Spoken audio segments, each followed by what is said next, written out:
everyone. I'm Dana Perino, along with Tammy Bruce, Marie Harf, Jesse Waters, and Greg Gutfeld. It's 5 o'clock in New York City, and this is The Five.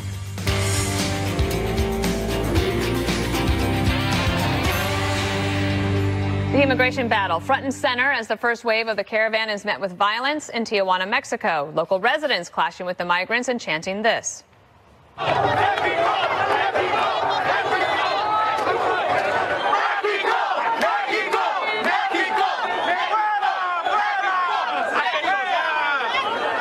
And potential 2020 hopeful Kamala Harris facing backlash after this exchange during a confirmation hearing for the nominee to head ICE.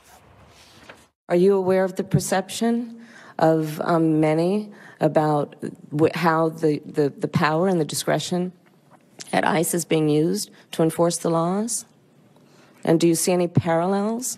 I do not see any parallels between I'm talking about perception. Officers and agents. I'm talking about perception. I do not see a parallel between what is constitutionally mandated as it relates to enforcing the law. Are you aware that there's a perception? I see no. Are you aware that there's a perception? That puts ICE in the same category as the KKK. Is that what you're asking me? No, I'm very specific about what I'm asking you. Are you aware that there's a perception that ICE is administering its power in a way that is causing fear and intimidation, particularly among immigrants? All right. He kept his cool there, Greg. Yeah, that was a really, I respect her, but I thought that was a very sleazy move. It's a way of asking a question without asking a question. Some would say, Jesse, that you drink heavily. Not me, but some would say. That's what she did. She said there is a perception of, what would you say to the perception? And the thing is, the only reason why the perception would exist is because she is laying the perception out there. You know, some may say that ICE is like the KKK. You are the sum, but you are too cowardly to admit that you are the sum. So I thought that stunk to high heaven. And he answered it correctly. Again, he's trying to get confirmed to be the head. By the way, I don't think that you drink heavily. Yeah, if there's a perception that I drink heavily, I just want to shoot that down. I just saw you in my eye line. Very heavily. No, he doesn't. This show's getting off to a great start. No, we're all kidding. Happy Friday. Some would say your hair is beautiful, Jesse. Some would say it's your turn to talk. Okay.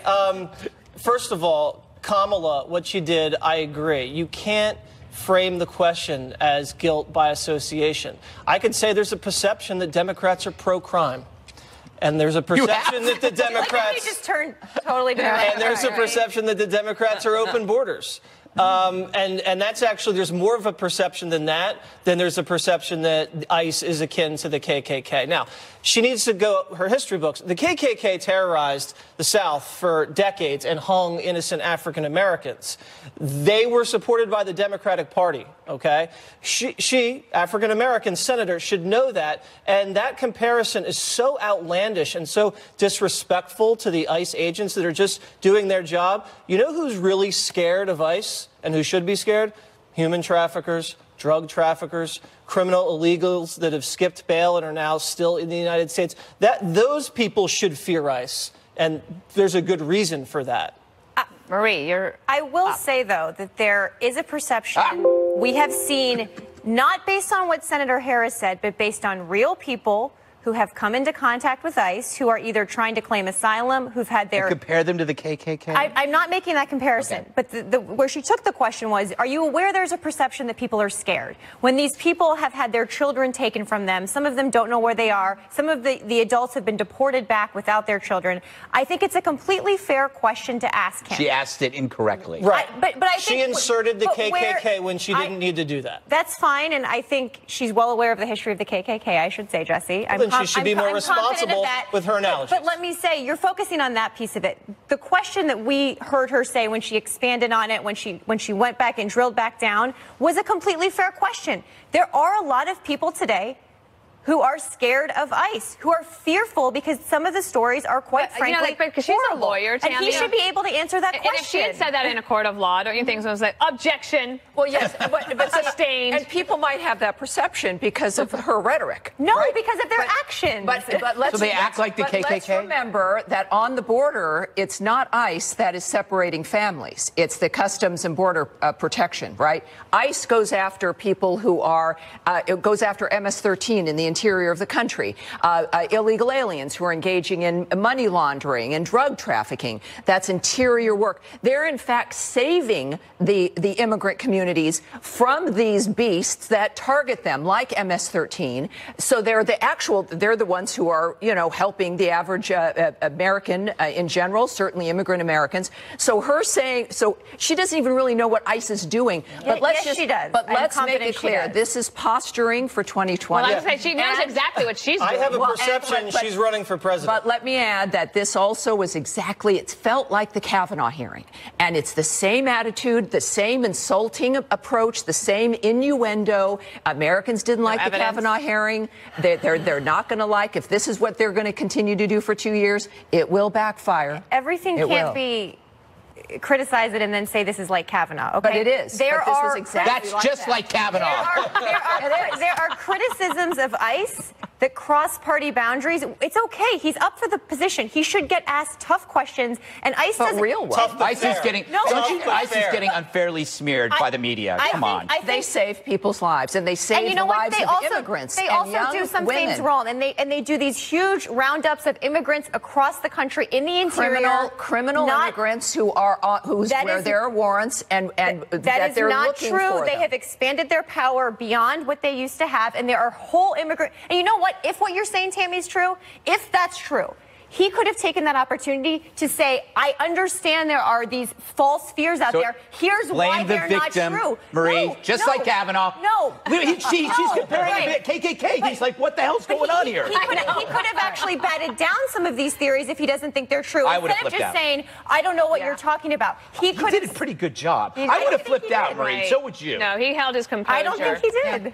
Marie, he held his composure like you used to at the podium of the State Department. We're going to switch gears. Ooh, nice to the ongoing fight. A segue. Thank you very much. People say I'm good at that. All right, there's an ongoing fight, as you know, between the White House, CNN's Jim Acosta, and earlier today, a judge ruled that the Trump administration must reinstate his press pass. Chris Wallace is sitting down with President Trump this weekend for Fox News Sunday. He asked him about these latest developments. Watch this. What they said, though, is that we have to create rules and regulations for conduct, et cetera, et cetera. We're doing that. We're going to write them up right now. It's not a big deal. And if he misbehaves, we'll throw him out. Or we'll stop the news conference. What are your rules going to be? What is it that you're saying? They're doing them now. This is over the line, and you lose they're your president. doing them now. I mean, we'll have rules of decorum. You can't keep asking questions. We had a lot of reporters in that room, many reporters in that room, and they were unable to ask questions because this guy gets up and starts, doing what he's supposed to be doing for him and for CNN, and just shouting out questions and making statements too. But I will say this: look. Nobody believes in the First Amendment more than I do. And if I think somebody's acting out of sorts, I will leave. I'll say, thank you very much, everybody. I appreciate you coming, and I'll leave. All right, Greg. This is so perfect because what this is about is a violation of the Fifth Amendment, which is a right to due process like Kavanaugh. Here's the point. So the media is now up in arms over the violation of due process because a guy lost his hard pass, even though he had a daily pass. But they were seemingly very silent when a guy lost his due process when he was accused of a sexual assault from 35 years ago. By the way, I'm for due process for everything, okay? So I think it's glad that they're finally saying, hey, due process, good thing. Oh, yes, we love due process. The judge did not rule, Jesse, on the First Amendment issue. It was this Fifth Amendment issue. Sounds to me, though, that the White House is saying, okay, we've made our point, and Acosta is going to be Acosta, but he might not be well thought of by his colleagues. It's definitely time to move on, considering the judge that made the ruling was a Trump-appointed judge. Well, he's just ruling on the law. Exactly, but there's not an argument to saying, oh, this is an Obama-appointed judge. Of course, I think everybody's willing now to take a step back. I'm just glad that Donald Trump is restoring decorum and civility to the White House. It's about time, because the Democrats and the reporters have been really running wild and have been disrespecting the traditions that we so hold dear in this republic. And it's just, I'm glad that this is being restored. I mean, I don't know why I'm laughing. What's so funny? I could not no, agree Acosta more. was not respecting the dignity of the White House. Is Donald Trump going to have to start respecting the dignity of the White House? Is he going to have to start acting with decorum when he's in the press briefing? Is there a perception that there's not? Was he not? Yes. What was he not doing? When he cuts people off, when he calls them stupid and rude, is he going to have to start playing by some rules too? I don't think he's broken any rules. I think he was fine. And he said, if anybody acts up, we're going to boot him. It was sort of weird, Tammy, to watch. Like Thomas Jefferson booted a lot of reporters back in the day. Yep. Look it up. He said Thomas Jefferson. Yeah. Jesse's on a history tear tonight. Look, this is good. Jefferson pulled a lot of hard passes. Here's what we know. Dana, you've mentioned that his colleagues, Acosta's colleagues, don't like what he does, and now they're going to be the ones who are, in a way, going to have to be in charge to get the little child to sit down. Otherwise, the entire thing will end, and I think that's the power of the presidency. It's a perfect way to handle it, and there'll be I think they're going to put him in the deep freeze. That's my recommendation. Yeah, you ever put anybody in the deep freeze? We had to kick someone off the plane once. No, that's not the deep freeze, though. No. Oh, who was it? You pushed them off the plane. Was it David Gregory? No. It was David Gregory, wasn't it? It was not. He had some fun pills. It was not. No. Okay, Nancy Pelosi's bid to become House Speaker facing some resistance. And now supporters are saying sexism is to blame. The details next. Might be my favorite. I'm going to wake up today and be the Speaker. That's not how this works. And I'm a very serious person. I'm contemplating it, and I'll decide. How soon should we expect to hear from you on your decision? After Thanksgiving. Well, that could be months after, weeks No, after. it wouldn't be. I mean, literally after Thanksgiving. With opposition mounting, Pelosi's allies are fighting back with new claims of sexism. Democratic Senator Kirsten Gillibrand says it's a factor in the, quote, Never Nancy movement. Well, there is a lot of sexism in politics, a lot of sexual bias in pretty much every industry that you want to look at. You probably know it in your own industry. And so I'm sure that's a factor, but I think she is qualified and she is extraordinary and she is strong and she will make a very effective speaker. So, Dana, I've always said that I think some of the criticism of Pelosi has some sexism in it, but I don't think that challenging her for speaker necessarily speaks to that. But I want you to respond to the counter-argument that people are making this week. Chuck Schumer, reelected on a voice vote to be head of Democrats in the Senate, even though Democrats lost seats there, didn't pick up seats, whereas Nancy Pelosi helped get 40 but here's the thing about Chuck Schumer. So he's only been the minority leader for one Congress, 2 years. Harry Reid before that for a long time, right? So Nancy Pelosi has been in power for a long time. Yeah. And what the people have been calling for is change. They asked for it in 2016. They asked for more of it in 2018. And so I don't think it's so much sexism as it is we are looking for a new generation. We want to see some changes around here. I actually think that Marcia Fudge, very interesting. I don't think she went into the meeting with Nancy Pelosi thinking, maybe I could get something out of this. But if you are a Democrat thinking you want to get something out of this, you need a new bridge in your district, you need something else, you want a committee chairmanship, I'd go in and say to Nancy Pelosi, I'm thinking of challenging you too. Right. It's not a bad negotiating It's good horse strategy. trading. So, brilliant. Jesse, as of right now, Nancy Pelosi doesn't seem to have the votes. There are a lot of new members who have said they won't support her, but you can't beat something with nothing. And I know you probably want her to be speaker, right, as a foil. Yes, I do. Yes. Well, I don't think the Democrats want to stick their necks out right now because Nancy will just chop it off. But I think someone eventually is going to have to grow up and put their name out there and throw their name in the hat. So what I do think, though, is the Democrats should just focus on substance and qualifications and not throw an ism out there. Every argument they have is sexism, racism, nativism.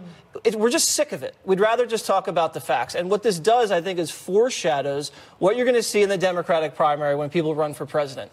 You're going to have a woman who thought she was a Native American running against another black woman, running against a straight white male. Maybe there's a gay Democrat in there. There's going to be so much, as Greg likes to say, identity politics on that stage. It's going to be interesting to see if Democrats really go after each other on those issues, or they're able to pull back and really debate on substance, I don't think they're going to be able to. It's too tempting for Democrats to throw these ism cards down because that's all they know.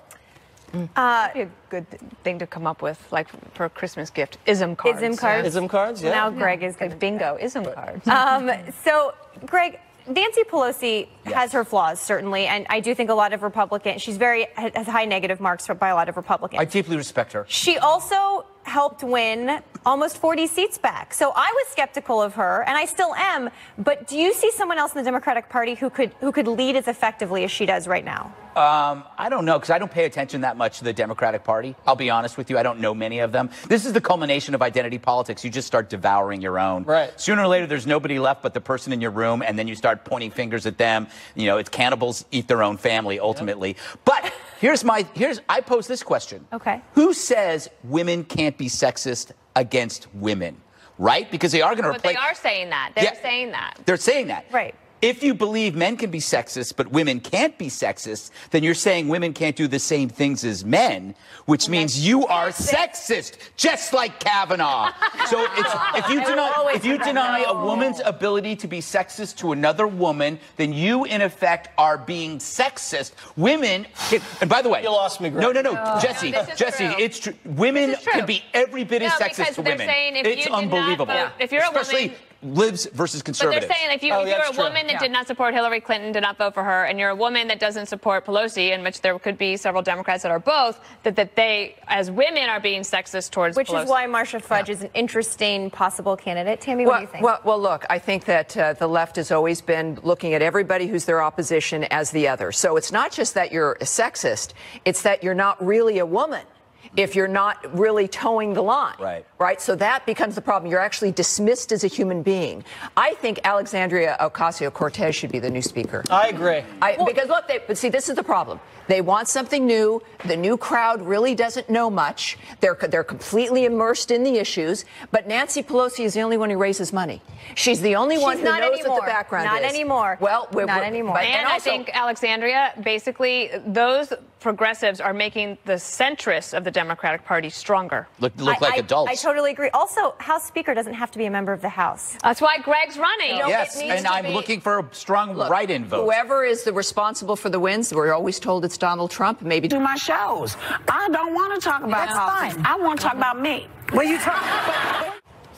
All righty. Well, it's a great song by Toby Keith called "I Want to Talk About Me." Yeah. Look, there is a lot to discuss here, but one thing we know, she even admits that maybe she's overreacting. Greg, would you agree with that? She's the only person on this earth who wants more politics in everyday life. Wherever politics is injected, whether it's sports, movies, or music, it introduces friction and anger. It makes everything worse. But she isn't saying she wants more politics in life. She wants her politics. Her politics. If the country music singers came out against something that she was for, she wouldn't be saying this. Right. But the scary thing about this is it's shifting from, it used to be if the left disagreed with you, they thought you were evil. Remember, we think they're wrong, they think you're evil. Now, non-participation is evil. Oh, yeah. Now, if you don't speak up and participate, you are a collaborator. And in the you right are way. Just like a Nazi. In her way, that if you don't speak up, like maybe they would speak up, but pro-Trump, I mean, God forbid, right? Then she'd be complaining. At the same time, we know that when things have gotten political, like when the Obamas or Michelle Obama would appear on the Oscars and all of that going on with that, the ratings go down. Americans overall reject it because we want an escape, right? We do want a break. And that's the job of performers, is to give us something to entertain ourselves, not to give us some angst. Or, of course, there's a responsibility because they do influence culture. Do you think that there should be a balance? I think that the country music as a democracy is not at risk. Democracy is actually working. I didn't get to watch the CMAs. I usually watch Goodbye in 2 years when she overreaches. Is that the first time you've used that? Nice. You like it? That was good. If you were wearing a blue shirt, it would have been awesome. Jesse, are we going to be able to avoid? Are we going to be able to avoid the demand that everybody in entertainment get political? We got 2 more years coming up to 2020. Do you think we're going to be able to avoid it? Because you know they went after Trump a little bit, if I recall, last year, at the CMAs. I remember some did. And they also went after the Clintons at one point. So right, there it was have equal been some opportunity political because it was they went after everyone, which was the point. It was an equal opportunity thing, and it was and they said it in a joking way. It was in the song. No. I gotta watch. It is politics. Even there, is this something that's going to be a problem, or is this going to be the new standard for what we experience? I think year 3 in the first term of a presidency is when people just try to cool off. Because the first 2 years is chaotic and everyone's always ramped up. And then usually there's a situation in the midterms where one party does better. And then year 4 is all presidential race. So I think year 3, everybody just needs to relax, calm down, take a breath. We've gone at such a frenetic pace for these first 2 years. No one wants to see any music shows where people are talking about Trump, even though country music's pretty MAGA. No one wants to see it. I agree with Greg, and I agree with Dana. Democracy's working. People are fine. Joy is the only one that's lighting her hair on fire, and she's just doing that for attention. When she brought the subject up, she said, I may be crazy here, but I mean, she's overreacting. She's overreacting. So do you agree? Do you think that we're going to be settling in here, or do you think you agree with Joy that there needs to be more complaints? Well, I think people should feel free to speak up. And actually, country music artists have spoken up politically. It wasn't about Trump. That's the only one. No, that's not, Greg. After the shooting in Las Vegas, many of them, especially the ones who were performing, came out and tried to have a serious conversation about guns, even though that's not popular with a lot of their audience. There were a lot of opinions about guns. There were a lot. No, that's what I'm saying. But they felt like that was an area and a time when they could have a discussion about policy. And I actually really appreciated the fact that country musicians, many of whom, that's what I listen to, that's my jam. Well, but that policy is different than good. She wants them to go after Trump. That's her fixation. I'm not talking about Joy right now. I'm talking about the fact that country music at times actually does wade into politics or policy. And you know, I think that if entertainers want to speak up like Kanye or like Taylor Swift have about politics, that is their right to do so. Kanye's not really an entertainer. He's more of a creative genius. It's just more than that. Just like Kavanaugh. Oh, my God. Guys. All right, we got to move on. The fastest 7 is up next. You'd expect this might happen in Houston or Miami. Some travelers up to 6 hours just to get home. Traffic totally stopped on the George Washington Bridge after a multi-car accident. And some students in New Jersey were forced to spend the night at their school. This was probably 6 inches. Didn't even seem like 6 inches. Well, my helicopter, I ended up staying down at Chelsea Piers. You're one of those Amazon executives. Exactly. No, this is the most heavily taxed place on earth, and the city cannot take care of the homeless. They can't take care of the streets that the homeless choose to sleep on. Meanwhile, de Blasio still makes it to the gym in Brooklyn. I'm sure he didn't have any delays. I took the subway home, and it missed my stop, and I ended up being lost for 20 minutes in Chinatown because I couldn't see the street signs. And I've lived here for 2 decades. And he had a big Fox News umbrella. I had a big Fox News umbrella, and everybody left me alone. So JoJo and Hair and Makeup said she took her car down to Brooklyn after the show. It took her 3 hours to get to Brooklyn. 3 hours and 45 minutes. Jesus. It was a lot. No, it was terrible. And I know, actually, Tom Shalhoub's producer, his wife, it took her 8 hours to get home from the city. And they have a young baby. Ohio. I mean, this is serious stuff. This is pathetic. Look, we get it, America. New York is pathetic. Pathetic. Well, Lamarca, one of my producers, said that it took him 7 hours, 6 hours, and he just had to go a couple miles upstate. It's really crazy. My producer ended up staying in the city last night because she didn't think she could but she get got home. to go shopping at the Gap, though. She did. I talked to her. What, they don't have Gaps in D.C.? I talked to her. She works here. She lives in New York. She did buy pajama pants at the Gap, you're right. But it was crazy. Wait. She lives in New York, and they put her up in a hotel? She lives in New Jersey. No. She lives Sounds like a scam. No. She lives in New Jersey, and she had to be back in early this morning. Didn't get done until after our show last night. The early morning shift, got it. But the people that use the Port Authority, that bus terminal, the police locked the doors and would not let people in because it was too crowded. Yeah. It really... It's nuts. It was only 6 inches. Look, I'm a New Yorker, 4 years, right? I've been very impressed. From Los Angeles, you don't have this kind of infrastructure for traveling.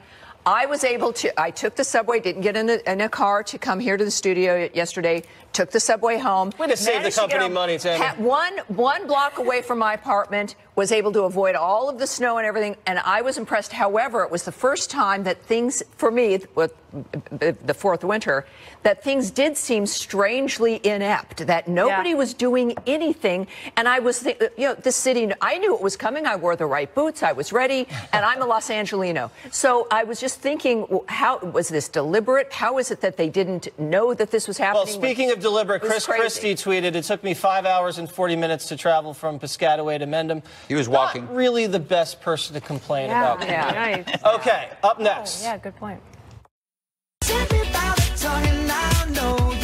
Take a stance when they really would rather not take any stance. It's your non-participation.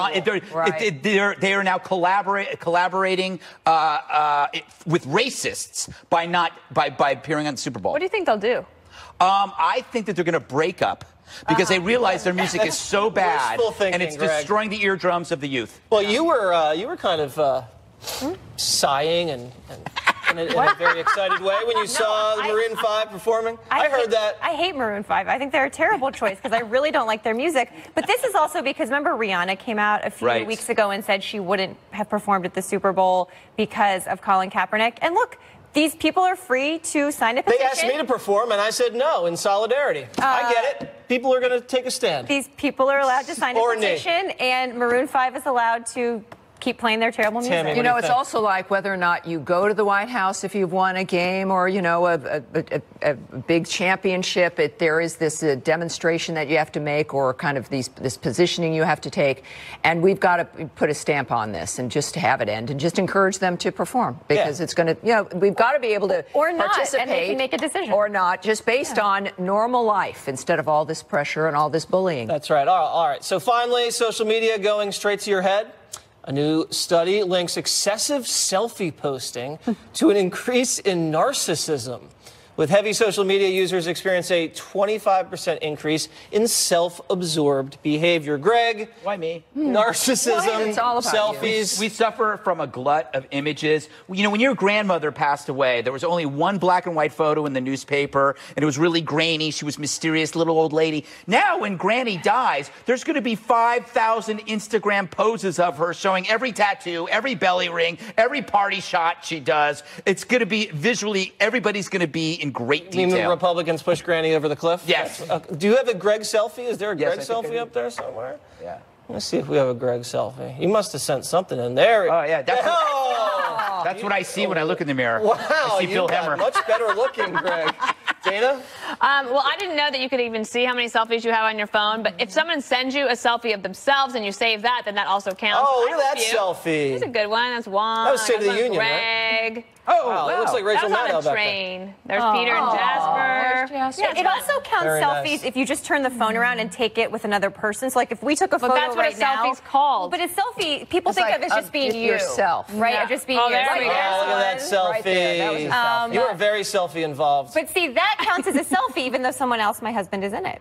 Which I don't think should count as a selfie on the iPhone. I think it's a technical glitch. Tammy, do you have selfies? I have 2 on my phone. That's it? It makes me nervous. I joined Instagram, but it makes me nervous to put even personal things on there. I want to keep it non-political. We're very hip, Tammy. But yeah, it's all the technology makes me Are you on a little Snapchat nervous. too? No. Jesse. No, I'm Do we have not. any Jesse you skipped yours. My favorite is with Grumpy Cat. Do I have a favorite selfies. Look at you. There you are. That was in the morning. God. Okay. You gave that to them?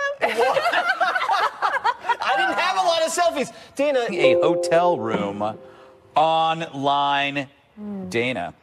Peter does all that for us, so I just make sure he did it. Yeah. Yes. Okay, well, that's really a lousy answer. Jesse? You go price and location and then reviews and then stars. How many stars? I'm a star guy. You are a star guy? I'm a star guy. I want to see 5 stars. Marie? I'm a points person, so I'm very loyal to brands. So Intercontinental Hotels, IHG, and then and Kimpton, and then right below that is Marriott. How'd you enjoy the Kimpton? Yeah, shout out to Marriott. Shout out to Four Seasons. Stop it! Hilton, I love you. You know what's great about the I'm Kimptons? very into points. Dogs. No, the Kimptons. zebra-printed bathrobes. Yes. Zebra-printed bathrobes, That's Tammy. what I checked. Stars, right? You How they're animal rated, but then Gutfeld. also a review of the rooms to see if they've got bathtubs and if you can actually request that and make sure you get that kind of review. I just look distance to airport. That's all I can. And if it's in the airport, I'm in. That's why I love Dallas. I love the Hilton at Dallas. I would live at the Hilton. Miami has that. Oh, fantastic. TC Ledbetter asks, ooh, God, this is a hard one. What is your most irrational fear, Jesse? Irrational. Having no friends. That is totally terrifies me. That's so funny. That is so irrational, because that would never happen. Because that's the whole point. It's irrational. And rats. That's not irrational. That's very real. Irrational? I don't want to say any of them because then I feel like I'll be jinxed. I'm very superstitious. Oh, really? Wow. I'm very That's irrational. That is the most irrational thing ever. Walked right into it. Fear of jinxing. I actually didn't. Fear of jinxing. I actually wasn't trying to do that. I was just trying to There say you I go. didn't want to say Sometimes what you I The win. reveal. Tammy? Spiders. That's not irrational. They can be poisoned. No, but they're beautiful creatures too. If like you and I look at like the National Geographic stuff because then I get a little bit obsessed. And I helped a tarantula once across a road when I was. Why? It's just a little hairy man. Why would you do that? I was hiking on a trail, and because they're very slow and they're blind, and I scooted him across the road. And then he ended up fighting a child and killing everybody in the village. Dana. Stink bugs. Oh, I will scream. But that, I mean, that's yeah. They used to have like every once, you know, when it's winter and then it gets warm out, and in the White House, they would all of a sudden be like on your phone or on your keyboard. It's terrible. Yeah, you've had. My irrational fear, losing my looks. It's going to be tough for you. It's Yeah, it is. Well, it's irrational. That's the point. You look like Hammer. I mean. All right. This is from Ed Henry. Tweet from Twitter. Is this the real Ed Henry? Is he verified? How many Ed Henrys are they? 2 first names. There's It's no got to be blue him. check there. Is Greg as ornery IRL? What does that stand for? In real life. It's definitely Ed Henry. As he is on the Twitters, asking for a friend, and then he signed it Ed in DC. You're really making this about yourself, aren't you? No, I'm not. I ask everybody questions. He just they give me this question. I never get questions about myself. Yes, you do. You've All right. monopolized the segment. Did I? The narcissist. All right. This is even better. No, Let's I'll skip answer that. the question. No, skip that question. He's very ornery on and off camera. No, you know what I would say to this is that I am falling back into the bad habits of going on Twitter after drinking. Remember I swore I wasn't going to do that? That is a mistake. Is that why you were getting a beef with John Kerry? I think so, but I still won. No. Me drunk still beats him sober. Can I announce to gonna everyone defend watching? John Kerry. Let me announce to everyone watching this show, as somebody who visits here on occasion, and I'm honored to do so. Everybody is as you would expect them to be. Your imagining of Except for everyone. Dana. Dana's just awful. But they are really like this and lovely, wonderful people. Maybe except for Greg sometimes. Thank you. But yes, so they are what you expect them to be. Here's an interesting question. What kind of sickness have you lied about so you didn't have to go to work? Migraine. Ooh, migraine. Because I get them. And so it's not a total lie. How long does your migraine last? Like 25 minutes, and then it's gone. Oh yeah, then I'm not. No, Yeah. like a day. They last. Oh, mine 24 lasts hours. about 3 They last a long time. Jesse, they're really bad. I don't get sick. I don't miss a lot of work. My attendance record here is really good. That's true. No, you were sick just a couple weeks ago. Oh yeah. Oh yeah. Didn't you have strep? No, I just had yeah. It was a hangover. Sorry. I had the reaction. I did. There's not a perception that I have a drinking problem. Yeah, you blew it. I thought you had All right. It wasn't really the flu. I don't know. I don't know. Okay, well, they want us to tease, so. Okay, tease. Who calls in sick anymore? Look, I never went to school. I hated school. Wow. I was teased, and so it was always I have a tummy ache, Yeah. right? Yeah. And then I got away with it. I eventually graduated early, but ultimately that was the last time I made. Just threw that. I would just say yeast infection. One more thing. Up next. Happy Friday, everyone. It's time for one more thing. I want you to go to womenofworth.com. Womenofworth.com. So L'Oreal honors extraordinary women every year. These are selfless volunteers that serve their time and give their time to their communities. It's a signature philanthropic program. It celebrates women across the country and find true beauty in giving back. That's Sairam Q at the 2017 Women of Worth Gala. That was last year, and she was recognized for all of her work with military veterans and their families, as well as providing pro bono surgery to low-income patients. They have 10 women that they give awards to. And if you go to womenofworth.com, there's an extra $35,000 for the charitable cause, depending on who you vote for. So if you go to there, check it out. Jesse, I know you're on top of that. I'm all over that. All right. Ever been to Disney World? No. Ever been to Splash Mountain, anybody? No. Okay, well, losers.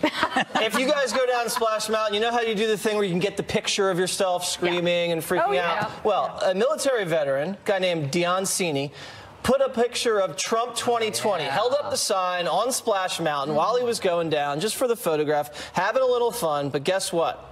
He is now permanently, guess what? He is now permanently banned from Disney. That's ridiculous. Disney released a statement, Walt Disney World welcomes all guests to enjoy our parks. However, demonstrations and the display of signs and banners is not permitted on the premises.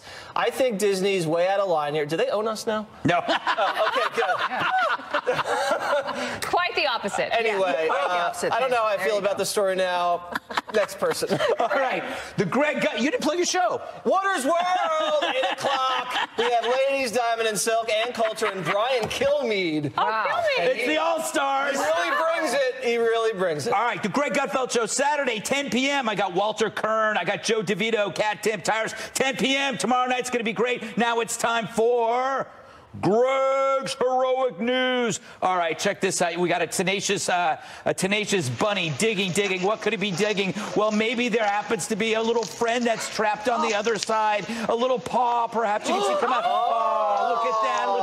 But the bunny knows he can't quit, so he keeps trying and trying. Get back over there. Oh, there he's trying. He's getting him out. Keeps digging. Come on, you almost got him. Oh, don't leave. Go back there, you stupid bunny. There he is. I planned that whole thing. I actually put the cat in there and then I filmed it. All right, we only have 1 minute left. Okay, so